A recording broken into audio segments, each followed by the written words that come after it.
History often remembers Cleopatra in whispers and myths. It paints her as a seductress, a woman whose power came only from her beauty and the famous men she loved. We see her through Roman eyes as a foreign danger, an exotic queen who nearly brought their great republic to its knees. But this picture is incomplete. It is a story told by her enemies, a narrative designed to diminish her true strength. To understand Cleopatra, we must look past the legends of romance and glamour. We must see her not just as a lover, but as a ruler, a strategist, and a brilliant political mind who did not just react to Rome, but actively shaped its destiny. This common portrayal does her a great disservice.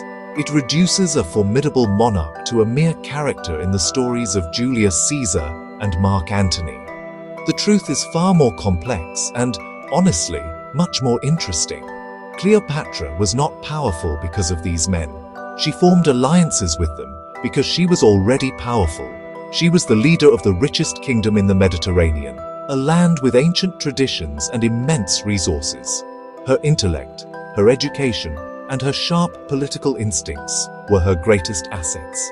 She used these tools not just to survive in a world dominated by men and Roman legions, but to pursue her own ambitious vision for her kingdom and the world. Let us challenge the simple, convenient narrative. Let us ask different questions. Instead of asking how her relationships defined her, we should ask how her leadership influenced Rome. How did her strategic mind and Egypt's vast wealth change the course of Roman history? She was not a passive prize to be won, but an active player in the great game of power. Her decisions had consequences that rippled through the Roman world long after her death.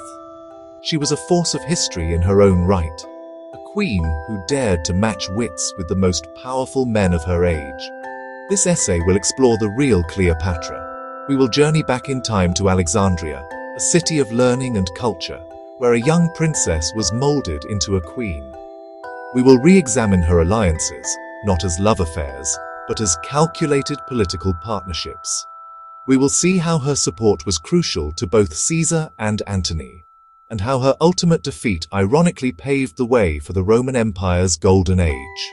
It is time to move beyond the myth of the siren and recognize Cleopatra for what she was, one of the most consequential figures of her time, a true architect of Rome's imperial future. Cleopatra was born into a world of knowledge. Her home, Alexandria, was the intellectual capital of the ancient world. It housed the great library of Alexandria, a place where scholars from across the known world gathered to study science, philosophy, and literature. Growing up in this environment, Cleopatra received an education far beyond that of most rulers, male or female. She was not just taught to rule, she was taught to think. She studied mathematics, astronomy, medicine, and rhetoric, the art of persuasive speaking.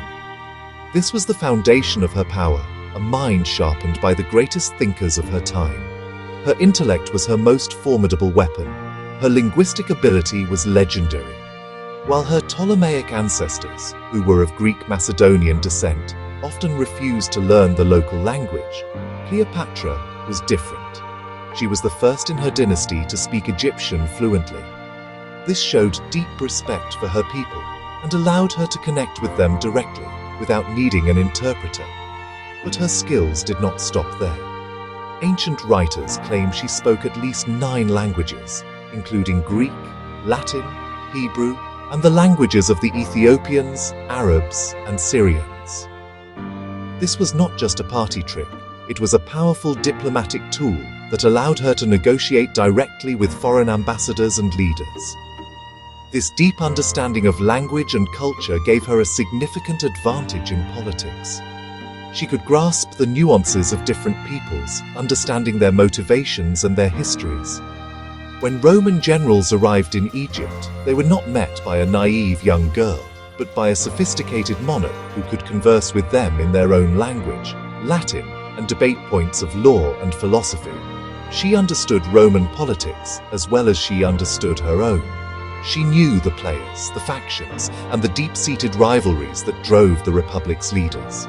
This knowledge allowed her to navigate the treacherous waters of Roman civil war with skill and precision. Cleopatra was more than just a well-educated woman. She was a genuine intellectual. She reportedly wrote books on medicine and cosmetics, demonstrating a practical and scientific mind. She surrounded herself with scholars and philosophers, continuing the tradition of royal patronage that made Alexandria great. Her court was not just a place of political maneuvering, but also a center of learning and discovery. This intellectual firepower was central to her rule. It informed her economic policies, her diplomatic strategies, and her long-term vision for Egypt. She was, in every sense, a scholar queen, whose mind was as powerful as any army. The story of Cleopatra and Julius Caesar is often told as a grand romance, a tale of a powerful general captivated by a beautiful young queen. While there was certainly a personal connection between them, framing their relationship solely in terms of love misses the point entirely. Theirs was, first and foremost, a strategic alliance, a partnership born of mutual need and ambition. When Caesar arrived in Egypt in 48 BCE, he was pursuing his rival, Pompey. He found himself in the middle of a civil war between Cleopatra and her younger brother, Ptolemy XIII. Cleopatra saw her chance not for romance, but for survival and power. She recognized that Caesar was the key to securing her throne. Her famous arrival, rolled up in a carpet to be smuggled past her brother's guards, was not a seductive ploy, but a daring political gamble. It was a move of calculated audacity, designed to gain a private audience with the most powerful man in Rome. In that meeting, she did not just use her charm, she used her intellect. She presented herself as the rightful ruler of Egypt, a valuable and stable ally for Rome. She understood Caesar's precarious position. He was in a foreign land with limited troops and was desperately in need of money to pay his legions and continue his war. Cleopatra offered Caesar exactly what he needed. She promised him access to Egypt's legendary wealth. This was not a bribe, but a strategic investment. By backing her claim to the throne, Caesar would gain a reliable partner who could provide the financial resources necessary to win his civil war against the remaining Pompeian forces. For Cleopatra, the alliance was equally beneficial. With Caesar's military might behind her, she could defeat her brother and secure her position as the undisputed Queen of Egypt. It was a brilliant transactional partnership where both leaders stood to gain immense political and material advantages. Their relationship deepened into a personal one, and they had a son, Caesarion. But even this was a political act. For Cleopatra, Caesarion was the embodiment of her grand vision, a future ruler who would unite the power of Rome with the heritage and wealth of Egypt. He was a symbol of a new kind of empire, where East and West were not rivals, but partners. For Caesar, the relationship solidified his control over the Mediterranean's richest nation. Cleopatra was not his puppet. She was his partner, a fellow monarch whose intelligence and resources were essential to his own rise to absolute power in Rome. Egypt was the breadbasket of the Mediterranean. Its fertile lands, enriched each year by the flooding of the Nile River, produced enormous surpluses of grain. This grain was not just food, it was a strategic weapon. Control of Egypt's grain supply meant the ability to feed armies and entire cities, including Rome itself. Cleopatra, as queen, held the key to this incredible resource. When she formed her alliance with Julius Caesar, she gave him access to this immense agricultural wealth. This support was not a minor contribution, it was a critical factor that enabled Caesar to consolidate his power and ultimately emerge victorious from Rome's brutal civil wars. Beyond grain, Egypt was a treasure house of gold, silver, and other valuable commodities. The Ptolemaic dynasty had accumulated vast fortunes over centuries, and the country's trade routes brought in riches from Africa, Arabia, and India. When Caesar was struggling to pay his massive army, Cleopatra's financial support was a lifeline. She provided him with the funds he needed to maintain the loyalty of his legions and finance his military campaigns. This economic power was just as important as soldiers on the battlefield. Without Egypt's gold, Caesar's political and military position in Rome would have been far less secure. Cleopatra's support for Caesar was not limited to raw materials and money. As a skilled administrator, she ensured that the Egyptian economy ran efficiently, maximizing its output for their shared goals. She leveraged her country's sophisticated bureaucracy and infrastructure to manage the production and shipment of resources to Caesar's forces. This was a demonstration of her capabilities not just as a diplomat, but as a competent and effective ruler of a complex state. Her management of Egypt's economy was a direct contribution to Caesar's political strength, allowing him to project an image of stability and generosity back in Rome by ensuring the city's food supply. The partnership was transformative for Caesar. With Egypt as his personal treasury, he could outspend his rivals and reward his followers. He could fund lavish public works and games in Rome, winning the favor of the populace. Cleopatra's strategic support gave him a decisive edge. She was not merely a dependent client queen, a common status for foreign rulers allied with Rome. She was an indispensable financier and a logistical partner. Her kingdom's resources were the fuel for Caesar's political engine, helping him climb from a successful general to the undisputed master of the Roman world. After Caesar's assassination in 44 BCE, the Roman world was once again plunged into chaos. It was in this new power vacuum that Cleopatra formed her next great alliance, this time with Mark Antony. Like her partnership with Caesar, this relationship was far more than a simple love affair, as Roman propaganda would later claim. It was a bold and ambitious political project. Together, Cleopatra and Antony envisioned a new future for the Roman world. They planned to create a dominant Eastern Roman Empire, a power center that could rival or even surpass Rome itself, with the magnificent city of Alexandria as its glittering capital. This was a radical vision. For centuries, power, wealth, and influence had flowed from the east to Rome. Cleopatra and Antony sought to reverse this trend. They imagined a diarchy, a dual empire, where Antony would govern the east and his rival, Octavian, would be left with the west. Their shared domain would be a hybrid of Greek and Roman culture, blending the military strength of the legions with the ancient wealth and sophisticated administration of Egypt. Alexandria, with its great library, bustling port, and cosmopolitan population, would become the political and cultural heart of this new world order. The donations of Alexandria in 34 BCE was the public declaration of this grand plan. In a lavish ceremony, Antony and Cleopatra sat on golden thrones. Antony declared Cleopatra Queen of Kings and named their children as rulers of various eastern territories. Their son Alexander Helios was named King of Armenia and Parthia. His twin sister Cleopatra, Selene, was made ruler of Cyrene, and their youngest son, Ptolemy Philadelphus, was granted Syria and Cilicia. Most importantly, Caesarion, Cleopatra's son with Julius Caesar, was proclaimed the true heir of Caesar, a direct challenge to Octavian's legitimacy. This was not just theatre, it was a clear statement of their imperial ambitions. This vision was a direct threat to the old Roman order and to Octavian's own ambitions. To a traditional Roman, Antony's actions looked like a betrayal. They saw him going native, abandoning Roman values for the decadent luxury of an Eastern queen. But from Cleopatra's perspective, it was a masterstroke. She was elevating her kingdom from a Roman dependency to an equal partner in a new empire. Her children and her dynasty were being positioned to rule a vast portion of the known world. This was the culmination of her life's work, securing Egypt's future and projecting its power on the world stage.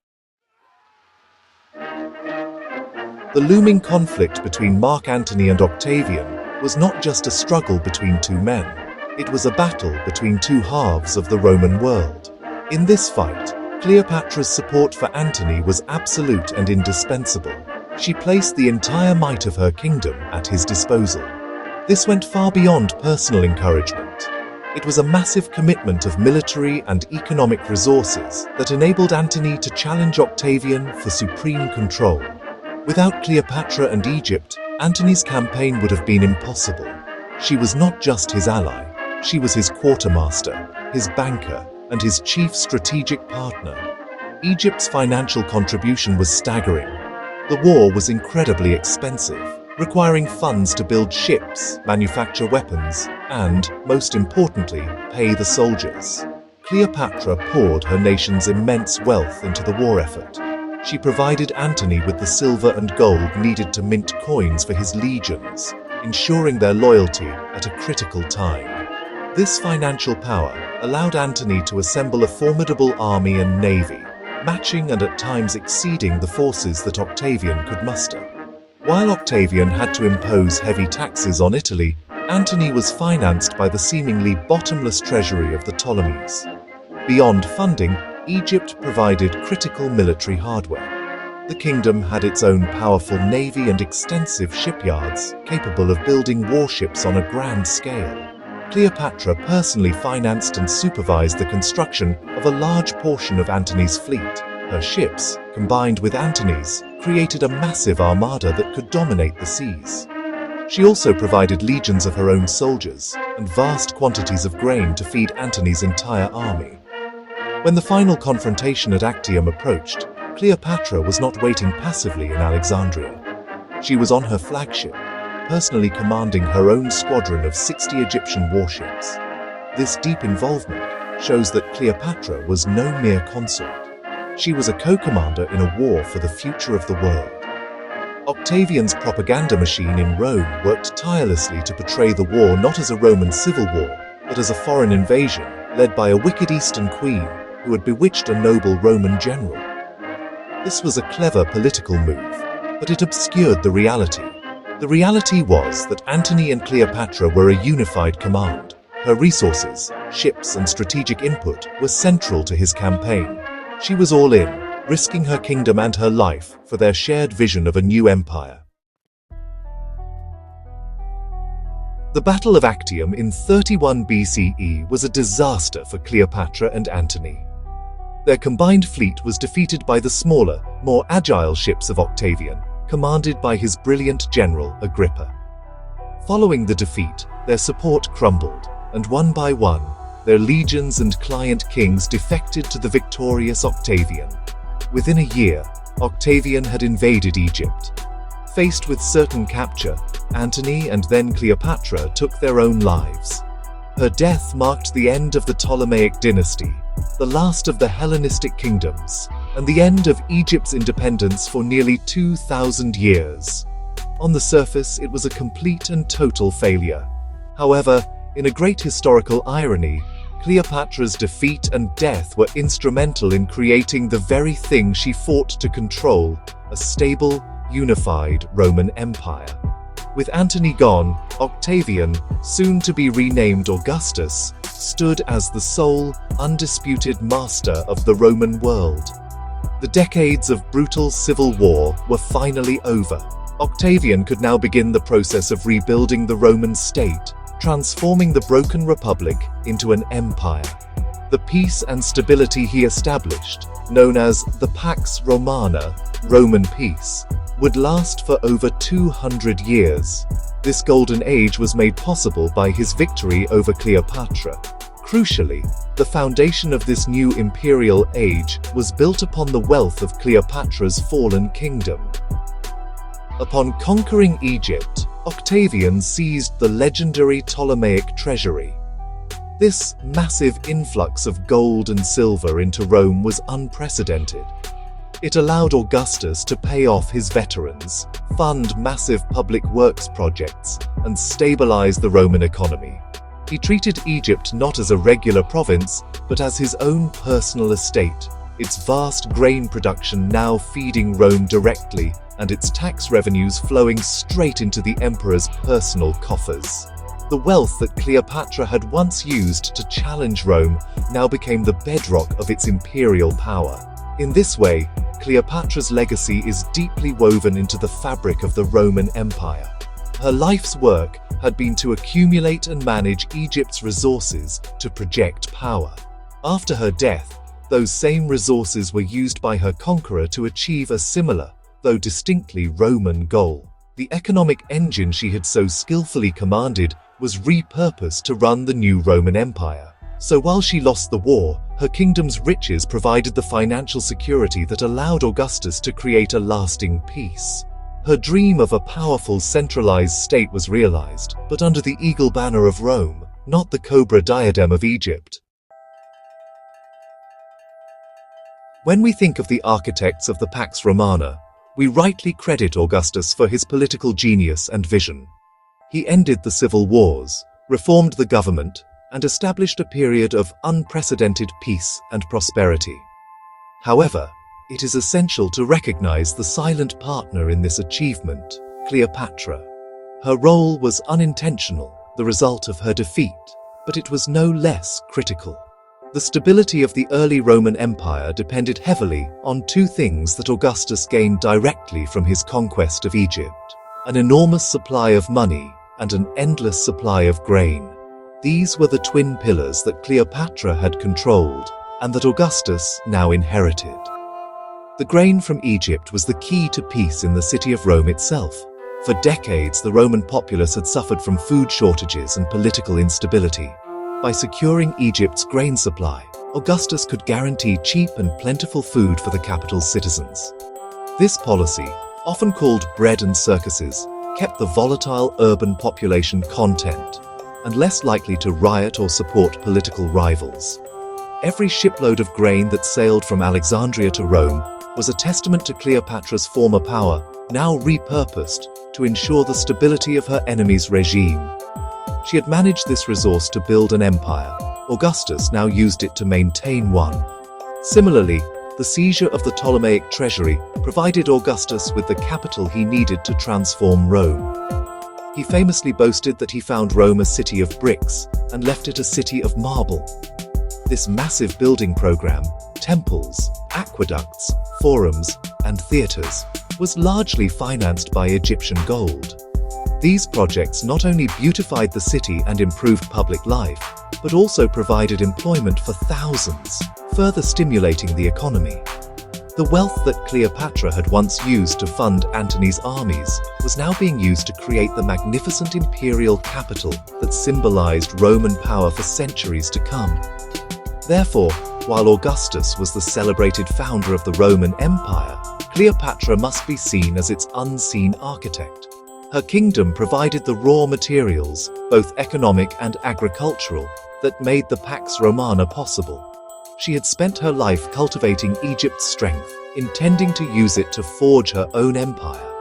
In the end, that strength became the foundation for the empire of her conqueror. History is filled with such ironies. The very resources a leader marshals for one purpose can be used by another to achieve the opposite. Cleopatra's ultimate legacy was not the Eastern Empire she dreamed of, but the powerful and enduring Roman Empire she had fought so hard to resist. For too long, Cleopatra has been trapped in a narrative written by her enemies. Roman historians and poets, eager to justify Octavian's war and celebrate his victory, cast her as a foreign temptress, an irrational and power-hungry woman who led a good Roman astray. This caricature has echoed through the centuries, in plays, paintings, and films, reducing a brilliant ruler to a romantic footnote. It is a story that is both compelling and deeply misleading. It strips her of her agency, her intellect, and her legitimate political ambitions, making her a passive object in the grand story of powerful men. It is time to challenge this myth and see Cleopatra for who she was: a highly educated, multilingual, and politically astute monarch who played the game of power at the highest level. She was not powerful because of her relationships with Caesar and Antony. She forged those alliances because she was already the powerful ruler of the Mediterranean's wealthiest nation. She used her kingdom's resources with strategic precision, first to secure her own throne, and then to pursue a vision of a new world order. She was a CEO, a commander-in-chief, and a head of state, all rolled into one. Her story is a powerful reminder of how history is often shaped by those who win. The narrative of the seductive Eastern Queen served Octavian's political purposes perfectly, but it obscures a more profound truth. Cleopatra's actions had a direct and lasting impact on the rise of the Roman Empire. The wealth she commanded fueled Caesar's rise. The empire she envisioned with Antony challenged Rome's destiny, and the resources Augustus seized after her death provided the very foundation for the Pax Romana. She was not a roadblock on Rome's path to greatness. She was a fundamental part of its construction. Let us, therefore, give Cleopatra her rightful place in history. Let us move beyond the tired tropes of beauty and seduction and appreciate her as a formidable leader. Her story is not just about the past. It is a lesson for the present. It encourages us to look critically at inherited narratives and to recognize the contributions of ambitious, intelligent women whose legacies have been unfairly diminished. Cleopatra was not just a queen who loved famous Romans.